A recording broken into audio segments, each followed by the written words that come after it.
नमस्कार दोस्तों, team Kalyani IAS की इस सीरीज़ में आप सभी का स्वागत है। जैसा कि आप सभी जानते हैं कि मेरे द्वारा यहाँ पर भारतीय इतिहास की सीरीज़ को चलाया जा रहा है और वर्तमान में मेरे द्वारा यहाँ पर आधुनिक भारत को डिस्कस किया जा रहा है। फ्रेंड्स, आज का जो मेरा टॉपिक है वह है ब्रिटिश काल में भू राजस्व व्यवस्था। आप सभी लोगों ने भू राजस्व व्यवस्था के बारे में कहीं ना कहीं कुछ ना कुछ तो पढ़ा ही होगा और इसमें आप लोगों ने कुछ बहुत इम्पोर्टेंट बातें पढ़ी होंगी, जैसे कि स्थायी बंदोबस्त या रैयतवाड़ी बंदोबस्त या महलवाड़ी बंदोबस्त के बारे में आप लोगों ने कुछ ना कुछ सुना या पढ़ा ही होगा।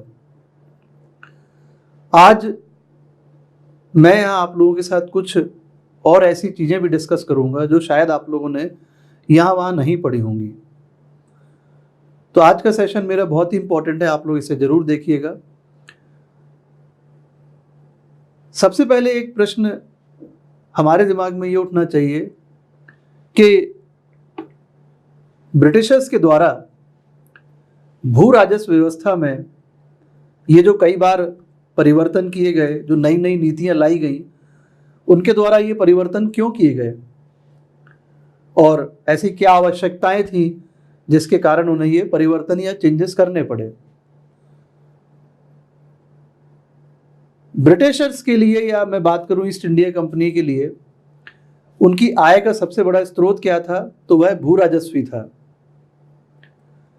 एक प्रश्न यहां यह भी उठता है कि इन्हें इतने ज्यादा धन की आवश्यकता क्यों थी। तो सबसे पहले हम ये जानना चाहेंगे कि इन्हें इतने अत्यधिक धन की आवश्यकता आखिरकार क्यों थी।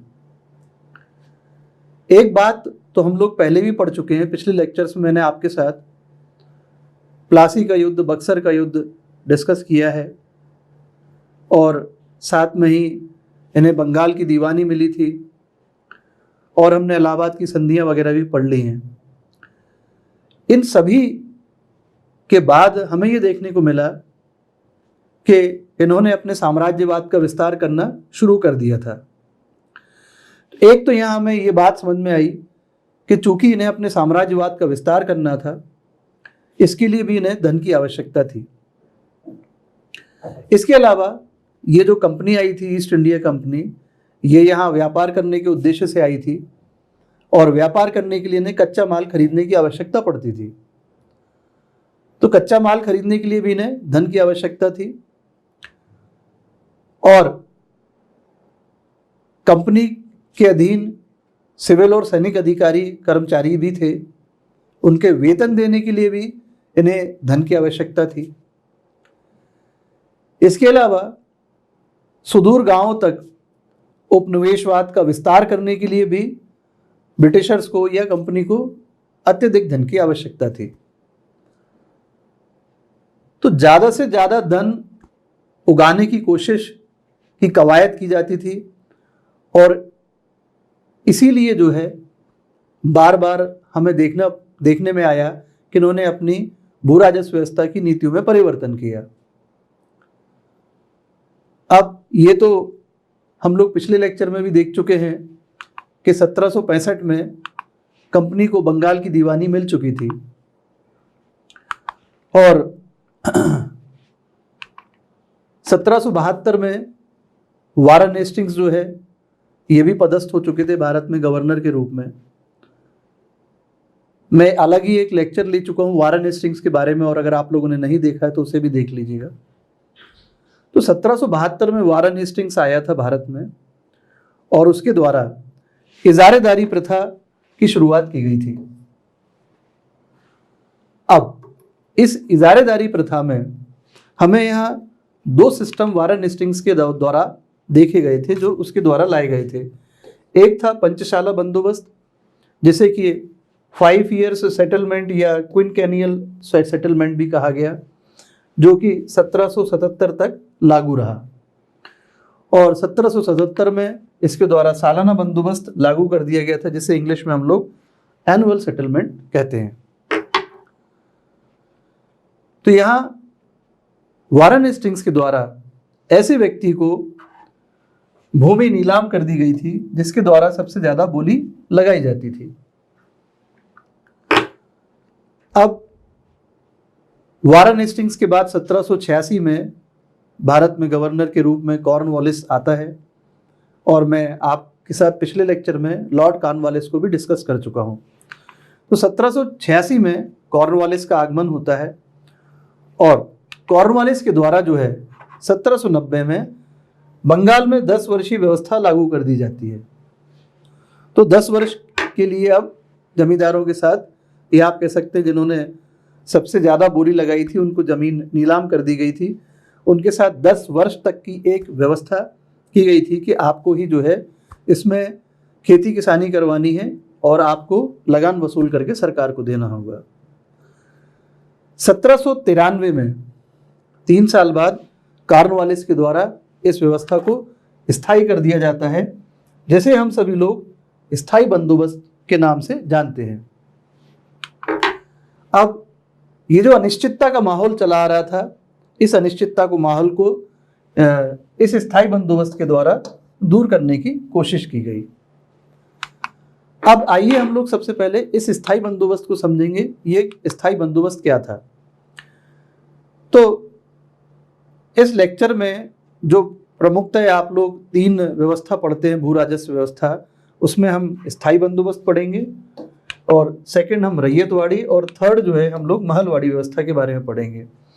तो सबसे पहले हमको स्थायी बंदोबस्त के बारे में ही डिटेल में पढ़ना होगा, लेकिन उसके पहले एक जो इम्पोर्टेंट क्वेश्चन बनता है आप लोगों को प्रीलिम्स से, इस स्थायी बंदोबस्त के समय या रैयतवाड़ी बंदोबस्त व्यवस्था के समय या महलवाड़ी व्यवस्था के समय आपको याद रखना होगा किस समय कौन व्यक्ति था जो इसको लाने के लिए जिम्मेदार रहा। स्थायी बंदोबस्त में आपको याद रखना होगा लॉर्ड कॉर्नवालिस का नाम, जो कि अभी मैंने आपको बताया। रैयतवाड़ी व्यवस्था हम लोग पढ़ेंगे, यहाँ आपको थॉमस मुनरो का नाम याद रखना होगा, और जब हम लोग महलवाड़ी व्यवस्था पढ़ेंगे तो उसमें आप लोगों को लॉर्ड विलियम बेंटिक का नाम याद रखना होगा।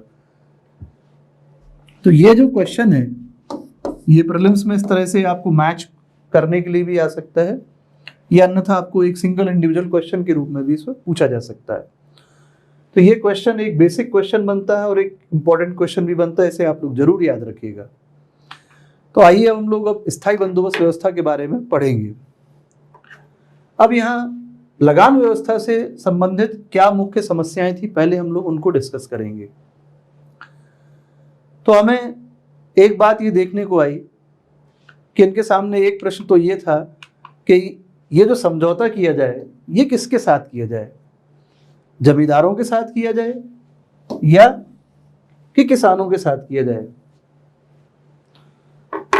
आप कह सकते हैं कि ये समस्या भी एक बड़ी समस्या थी, क्योंकि अभी मैं आपके साथ कुछ स्कॉलर्स के नाम भी डिस्कस करूंगा, तो वहाँ हमको ये देखने को आया जैसे कि चार्ल्स ग्रांट थे या जॉन शोर थे, तो इनके बीच में भी मतभेद थे। किसी का कहना था कि जो जमींदार है वही भूमि का स्वामी, किसी का कहना था जो कृषक होता है वो भूमि का स्वामी होता है, किसी का कहना था कि सरकार जो है वो भूमि का स्वामी है। तो इस तरह की बातें इनके द्वारा की गई। तो सबसे पहली समस्या तो इनके साथ ये थी कि ये जो समझौता करना, हमको 10 वर्ष का समझौता करना है, ये किसके साथ किया जाए, ये किसान के साथ किया जाए या जमींदार के साथ किया जाए। अब एक और समस्या इनके साथ थी कि ये जो पैदावार होगी इसका कितना भाग, कितना हिस्सा लगान के रूप में प्राप्त किया जाए। और तीसरी, इस समझौते को स्थायी रूप से किया जाए या कि कुछ वर्षों के लिए किया जाए। तो ये 3 समस्या इनके सामने थी। समझौता किसानों के साथ किया जाए या जमींदार के साथ, स्थायी किया जाए या कुछ वर्षों के लिए किया जाए, और जो पैदावार होगी उसका कितना भाग जो है लगान के रूप में लिया जाए।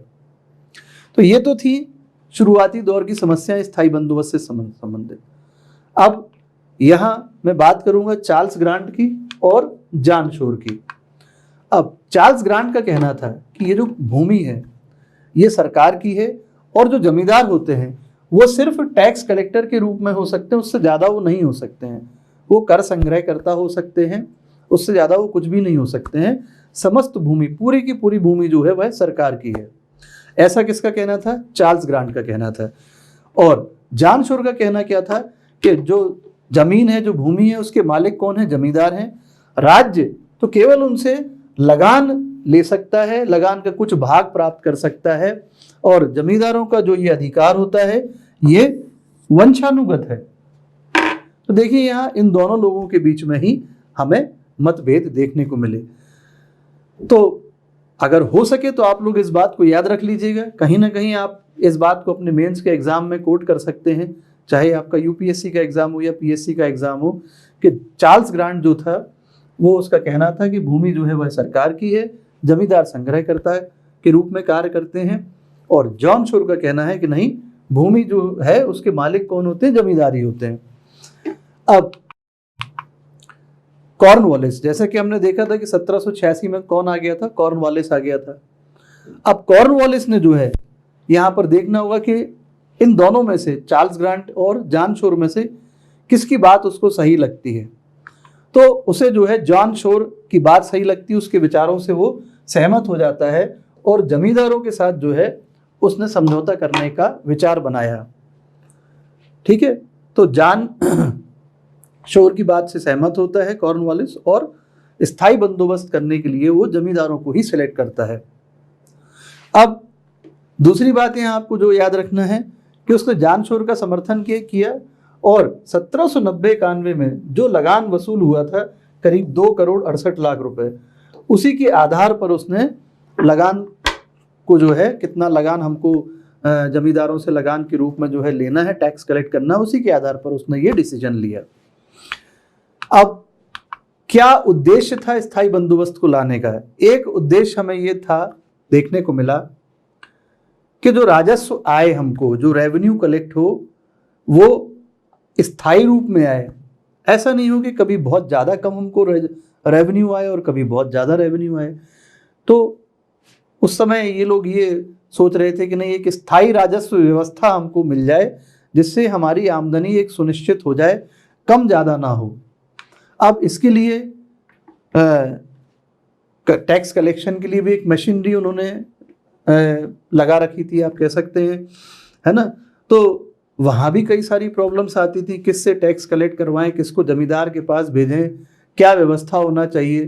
तो काफ़ी सारी उनको भी एडमिनिस्ट्रेटिव प्रॉब्लम्स आती थी। तो ये जो सारी प्रॉब्लम्स आ रही थी, इससे भी ये कहीं ना कहीं मुक्ति पाना चाहते थे। तीसरी बात, जो तीसरा उद्देश्य था इनका, कि ये चाहते थे कि उनके पास भी कुछ ऐसे लोग हों जो उनका समर्थन करने वाले हों।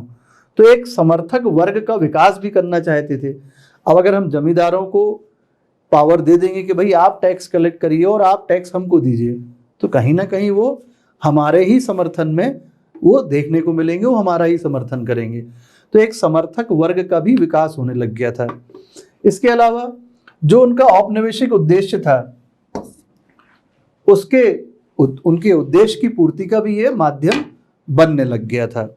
तो स्थायी बंदोबस्त के हमने ये उद्देश्य देखे। अब क्या विशेषताएं थी, तो ये तो हमने देख ही लिया कि लगान वसूल करने का अधिकार किसको दिया गया था, जमींदारों को दे दिया गया था। और 1790 में वार्षिक लगान के स्थान पर अब 10 वर्षीय लगान व्यवस्था भी लागू कर दी गई थी। और 93 में स्थायी जमींदारों को भूस्वामी बना दिया गया था। तो 93 में ये स्थायी बंदोबस्त अब लागू हो गया था, और ये जो जमींदार थे अब इनके पास पैतृक अधिकार भी आ गया था। इसके अलावा एक सूर्यास्त कानून भी लागू किया गया था जमींदारों के लिए, कि जो निर्धारित तिथि है, अगर आप उस तिथि तक अपना लगान जमा नहीं करते हैं तो आपके साथ ये जो समझौता किया गया उसको समाप्त कर दिया जाएगा। तो ये तो था सूर्यास्त कानून। अब क्या लगान फिक्स किया गया था इसमें, तो सरकार राजस्व का कितना रखेगी, 10/11, लगभग 91% तो सरकार रख लेती थी, और जमींदारों के लिए 1/11 सुनिश्चित किया गया था, लगभग वो 9% के आसपास होता था।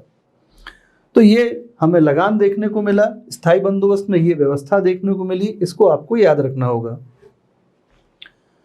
अब हम बात करेंगे कि ये व्यवस्था जो है कहाँ लागू की गई थी। तो आपको याद रखना होगा बंगाल, बिहार, उड़ीसा, बनारस में ये लागू की गई थी, जो कि कुल क्षेत्रफल का 19% हमें देखने को मिली थी। अब ये जो जमींदार थे, इनको रैयत के साथ जो है संबंध बनाने में इनको स्वतंत्र कर दिया गया था। तो अगर रैयतों को यानी किसानों को पट्टे जारी करना है तो वो जिम्मेदारी भी किसको दी गई? इन्हीं जमींदारों को दी गई। इस सब से क्या हुआ कि जो कृषकों की जो स्थिति थी वो बड़ी ही खराब हो गई और वो सिर्फ और सिर्फ किराएदार के रूप में अब बन के रह गए थे। इसके अलावा जो किसान थे वो खेतों से चारा या जो आसपास के जंगल वन हुआ करते थे उनसे जो भी उनको लकड़ी या जो अन्य वस्तुएं प्राप्त होती थी वो सारे अब अधिकार भी उनसे ले लिए गए थे, वो सारे अधिकार उनके समाप्त हो गए थे। तो कुल मिलाकर के स्थायी बंदोबस्त आने के बाद जो कृषकों की जो हालत थी वो अब यहाँ से खराब होने लग गई थी। क्या प्रभाव पड़ा स्थायी बंदोबस्त का, अब हम लोग वो देखते हैं। तो ये तो समझ में आ ही रहा है कि ज़्यादातर ये ब्रिटिश के हित में ही देखने को मिला ये व्यवस्था हमको। तो एक तो इनकी जो आय थी, जो रेवेन्यू थी, वो अब एक फिक्स होने लग गई थी, लगभग वो निश्चित होने लग गई थी। इसके अलावा राज्य की आय अब घटती या बढ़ती भी नहीं थी और जमींदार वर्ग जो था वो कंपनी का अब एक शुभ चिंतक बन गया था। जैसा कि हमने देखा था कि वो चाहते ही थे कि उनका एक समर्थक वर्ग जो है वो बन जाए, उसका विकास करना चाहते थे। तो वो समर्थक वर्ग भी बना और उनका कंपनी का जो प्रशासन था अब उसका शुभ चिंतक भी बन गया था। इनकी जो योजनाएं थी, जो प्रशासनिक योजनाएं जो बनाते थे वो बनाने में भी अब उनको सुविधा होने लग गई और उनका जो अनावश्यक जो खर्चा होता था अब वो भी कम होने लग गया। तो ये तो था स्थायी बंदोबस्त के हमने जो प्रभाव देखने को मिले वो थे। स्थायी बंदोबस्त के बाद अब हम अगली व्यवस्था के बारे में पढ़ेंगे जिसे कि रैयतवाड़ी बंदोबस्त कहा गया। अब ये स्थायी बंदोबस्त से रैयतवाड़ी बंदोबस्त व्यवस्था पर पहुंचे, इसके पीछे क्या आधार हमें देखने को मिला। तो यहाँ पर मैं बात करूंगा डेविड रिकार्डो की। तो डेविड रिकार्डो का कहना था कि जो उपजाऊ भूमि होती है उससे जो अधिशेष निकलता है वह किराया होता है और उस किराए को जो है जमींदारों के द्वारा हड़प लिया जाता है, जबकि ये किराया जो है ये सरकार के पास पहुंचना चाहिए, ये सरकार को प्राप्त होना चाहिए। क्या कहा था डेविड रिकार्डो ने कि जो उपजाऊ भूमि होती है उससे जो अधिशेष निकलता है वही क्या होता है, वही किराया होता है और इस किराए को जमींदारों के द्वारा हड़प लिया जाता है, जबकि ये किसके पास पहुंचना चाहिए, ये सरकार के पास पहुंचना चाहिए। और जितने भी बिचौलिए हैं उत्पादक और सरकार के बीच में उन्हें हटा देना चाहिए। ये किसका कहना था? डेविड रिकार्डो का कहना था। अब मैं बात करूंगा मिल की। मिल का कहना था कि चूंकि भूमि का स्वामी राज्य होता है यानी सरकार होती है, इसीलिए किराया प्राप्त करना सरकार का हक होता है। क्या कहना था मिल का? कि भूमि का स्वामी जो है राज्य होता है, इसीलिए किराया प्राप्त करना सरकार का हक होता है। तो कंपनी को क्या करना चाहिए या सरकार को क्या करना चाहिए कि किसान का जो श्रम बनता है और जो उत्पादन में जो खर्च आता है उसके अलावा जो भी समस्त शेष आय बचती है उस पर सरकार को कब्जा कर लेना चाहिए। और हमें यह भी देखने को मिला कि इस पर कब्जा करने के लिए सरकार तत्पर थी, इसीलिए ये नई व्यवस्था रैयतवाड़ी व्यवस्था हमें देखने को मिली। किसके बाद? स्थायी बंदोबस्त व्यवस्था के बाद। अब इसे एक मॉडल के रूप में 1792 में कर्नल रीड के द्वारा 12 महल मद्रास में लागू भी कर दिया गया था। छोटी जगह में पहले लागू करके देखा जाए कि इसका क्या इम्पैक्ट होता है, हमें इससे क्या बेनिफिट्स मिलते हैं। तो ये क्वेश्चन आपको यहाँ पर बेसिक क्वेश्चन बनता है कि सबसे पहले इसको कहाँ पर लागू किया गया था। तो 12 महल नाम की जगह है मद्रास के पास, इसे कर्नल रीड के द्वारा इसे वहाँ पर लागू कर दिया गया था। अब 1809 में थॉमस मुनरो ने इस पद्धति को मद्रास के कुछ स्थानों पर लागू किया, मद्रास प्रांत के कुछ स्थानों पर इसे लागू किया। किसने? थॉमस मुनरो ने। और इसके बाद 1820 में इसे मद्रास में, आप कह सकते हैं जब ये गवर्नर बन गया था मद्रास का, तो इसको संपूर्ण प्रदेश में इस व्यवस्था को लागू कर दिया गया, है ना। और बम्बई की यदि हम बात करें तो 1825 में वहाँ पर एल्फिंस्टन के द्वारा इसे लागू कर दिया गया था। तो इस तरह से हमें ये देखने को मिला कि इसका जो शुरुआती दौर में है इसका विकास कैसे हुआ। तो 1792 में इसे कर्नल रीड ने 12 महल मद्रास में लागू किया। 1809 में थॉमस मुनरो ने जो है इसे मद्रास के कुछ स्थानों में लागू किया। 20 में जब वह गवर्नर बन गया तो मद्रास में संपूर्ण प्रदेश में इसे लागू कर दिया। और 25 में 1825 में बम्बई में भी इसे एल्फिंस्टन के द्वारा लागू कर दिया गया। अब आइए हम इसकी विशेषताएं पढ़ते हैं क्या थी। तो जैसा कि हम जानते हैं कि रैयत किसे कहा जाता है, रैयत किसान को कहा जाता है। तो यहाँ अब जो समझौता किया गया था वह रैयतों के साथ किया गया था। तो किसान जो है अब भूमि का स्वामी था और उसी के साथ जो है लगान की शर्तें भी तय की गई थीं। इसके पहले हमने देखा था कि स्थायी बंदोबस्त में जो लगान की जो शर्तें थी वो जमींदार के साथ तय की गई थी। अब इस रैयतवाड़ी व्यवस्था में जो इसकी शर्तें थी अब किसान के साथ तय की गई थी, तो उसे हम रैयत भी कहते हैं। इसके अलावा कोई स्थायी बंदोबस्त नहीं किया गया था। 20 से 30 वर्षों में ये पुनर्निर्धारण करना था कि अब हमें ये समझौता किसी अन्य रैयत या किसान के साथ करना है या नहीं, और हमें लगान में वृद्धि करना है अथवा नहीं करना है। इसके अलावा अगर हम देखें तो 1812 में अगर कोई किसान, मतलब एक नई व्यवस्था लाई गई 1812 में कि अगर कोई किसान जो है लगान देने में आप कह सकते हैं असफल होता है तो अपनी जमीन को वह गिरवी रख सकता था या बेच सकता था। तो ये थी रैयतवाड़ी व्यवस्था की या रैयतवाड़ी बंदोबस्त की कुछ विशेषताएं। अब यहाँ इस व्यवस्था का अगर हम सकारात्मक पहलू देखें तो जो किसान था अब वह स्वतंत्र था, क्योंकि कोई बिचौलिया नहीं था। जमींदार जो कि बिचौलिए के रूप में काम करते थे, अब कोई बिचौलिया नहीं था। उसे अपनी खेती करना, कौन सी फसल बोनी है, कौन सा आप कह सकते हैं खाद डालना है, इन सभी के लिए निर्णय लेने के लिए वह पूरी तरह से आप स्वतंत्र था। निजी संपत्ति के लाभ में अब अधिकतम व्यक्ति, आप कह सकते हैं अधिकतम व्यक्तियों के बीच में जो लाभ हो रहे थे अब अधिकतम व्यक्तियों के बीच में वो बांटे जा सकते थे। पहले क्या था, जमींदार या कोई बड़ा जो भूस्वामी था वही लगान एकत्रित करता था, इकट्ठा करता था। तो ज़्यादातर जो है आप कह सकते हैं लाभ जो है एक व्यक्ति के पास पहुंच रहा था। अब वही लाभ जो है कई किसानों के बीच में उसको बांटा जा रहा था। तो निजी संपत्ति के जो लाभ थे अधिकतम व्यक्तियों में बांटे जा सकते थे इस व्यवस्था में। इसके अलावा अगर हम देखें तो सरकार और रैयत के बीच में अब सीधे प्रत्यक्ष संबंध देखने को मिलने लग गए थे। रैयतों को अगर कुछ समस्याएं थी तो वो सरकार के सामने रखते थे कि हमें साहब ये समस्याएं आ रही हैं, और सरकार को जो भी अपनी बातें करनी थी तो सीधे रैयत से करते थे। तो अब हमें सीधे प्रत्यक्ष संबंध रैयत और सरकार के बीच में देखने को मिले। तो अब इसके क्या नकारात्मक प्रभाव हमको देखने को मिले। तो चूंकि जो भू राजस्व था, जो लगान था, वह 45 से 55% के बीच में थी, बहुत ज़्यादा थी। तो किसानों पर इसका प्रतिकूल प्रभाव देखने को मिला। अगर सूखा, बाढ़ या कुछ भी कारण है, प्राकृतिक कारणों के कारण जो भी फसल अगर नष्ट हो जाती है तो ऐसी स्थिति में भी किसानों को पूरा लगान देना होता था।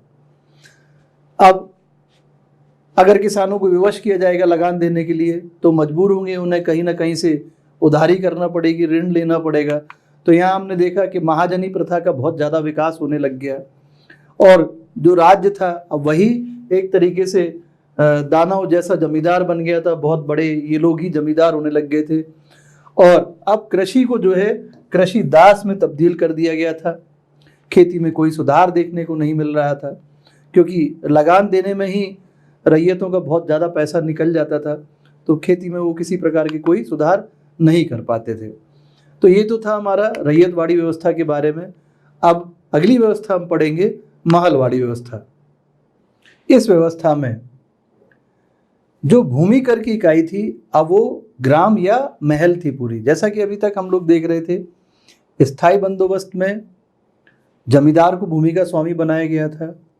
रैयतवाड़ी बंदोबस्त में किसान या आप कह सकते हैं रैयत को, और इस व्यवस्था में महलवाड़ी व्यवस्था में भूमि कर की इकाई क्या थी, ग्राम, या कि आप उसको महल कह सकते हैं। यहाँ महल शब्द का प्रयोग किया गया। अब इस भूमि कर की जो इकाई थी वो पूरा का पूरा क्या था, ग्राम या महल था। तो गांव की जो भी समस्त भूमि थी उसको सम्मिलित सभा का मानी गई। तो जो भी गांव की सभा है और गांव की जो समस्त भूमि है अब वो सभा की मानी गई।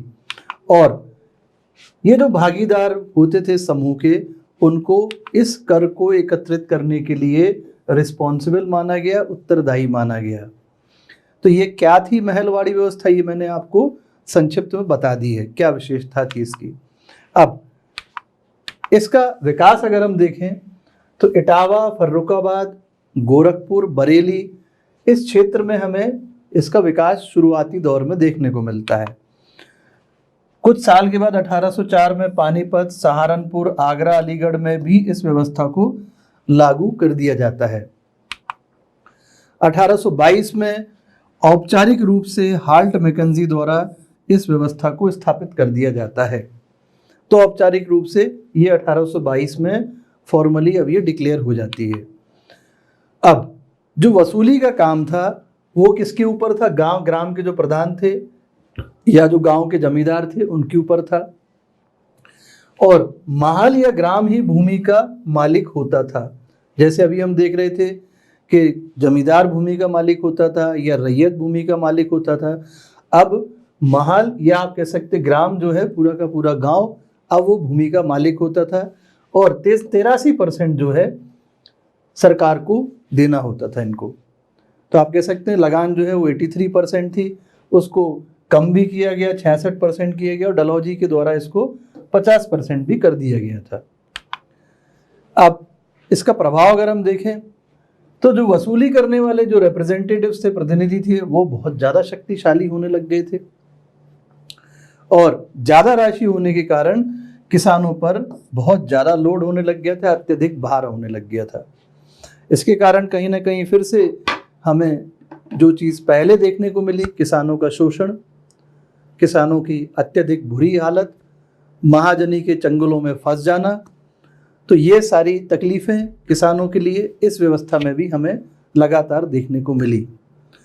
कुल मिलाकर के किसानों के हित में भी ये व्यवस्था नहीं थी। तो दोस्तों ये थी भू राजस्व व्यवस्था ब्रिटिश काल में, जो कि आज का मेरा लेक्चर था, ये वीडियो था। आशा है आप लोग हमारी सीरीज़ को देख रहे होंगे, और यदि आप हमारी सीरीज़ को नहीं देख रहे हैं तो आप लोग देखना शुरू करें। आपको निश्चित ही हमारी सीरीज़ देखने से आपके जो भी प्रीलिम्स के एग्ज़ाम्स होते हैं उनमें आपको निश्चित ही सफलता मिलेगी। आप लोग अपने घरों में सुरक्षित रहिए, सेफ रहिए। अगले वीडियो अगले लेक्चर में मिलूंगा, तब तक के लिए जय हिंद दोस्तों।